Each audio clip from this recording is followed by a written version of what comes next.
Hello, I'm Michaela and this video is my June wrap-up. And the first thing that I managed to read was a free ebook by Alexa Steele, and this is called The Forgotten Girls.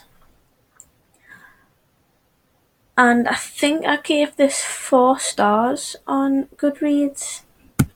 And this book is about two young girls and a middle-aged lady who have been murdered and sexually assaulted, and it's just about the detective Belle DeFranco to kind of keep a job and to get someone else to keep their job too, and to figure out who committed these murders.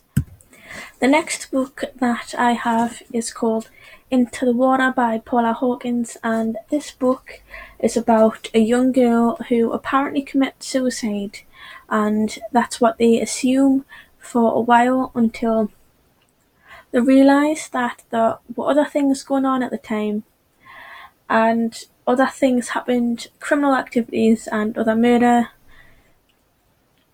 that occurred, which all eventually led to this teenage girl's apparent suicide, which obviously wasn't, and figuring out all of that stuff. And this one was set in Newcastle, which is where I work and live near to, so this one was interesting just to see what this one was like. And her first book was Girl on the Train, which I've never ever picked up. I've always pushed it to one side thinking, nope, this isn't my thing. But after reading this, I might have to, just to see what that was like, to see if it was worth picking up or not.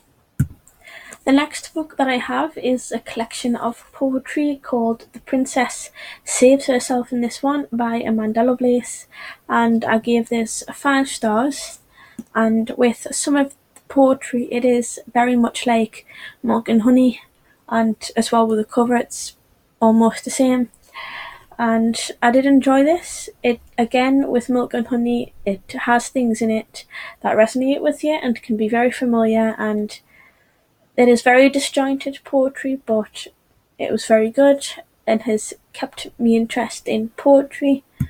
The next book I have is another ebook, and that is The Girl on the Ice by Robert Breinzer. And this is about a young girl who was found near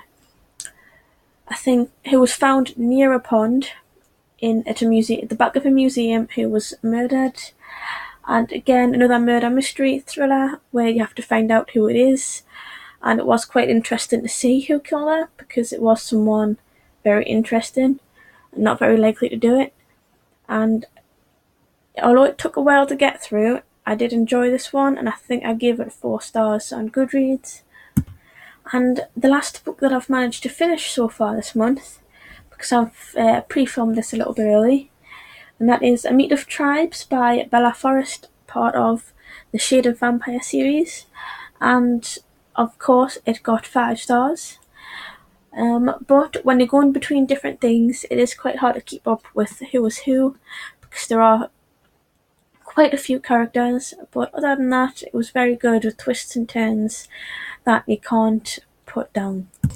The next book that I have is called The Lying Game by Ruth Way, and I am currently reading this one, and so far it's pretty good. And I have read all of her previous books, which is The Woman in Cabin Number 10 and In a Dark, Dark Wood, and I've enjoyed both of those. And all of these have a pink lady on the front, so it all matches in that way. And this is about 4 friends who became friends during a boarding school that they were all sent to, and they made a game called The Lying Game, and the things that happened then have come back to haunt them and bite them in the arse. And I don't know what that thing is yet, but I'm only 100 pages in, but I hope to find out very, very soon and to see what unfolds in this one. And I hope I enjoy this as much as her previous books.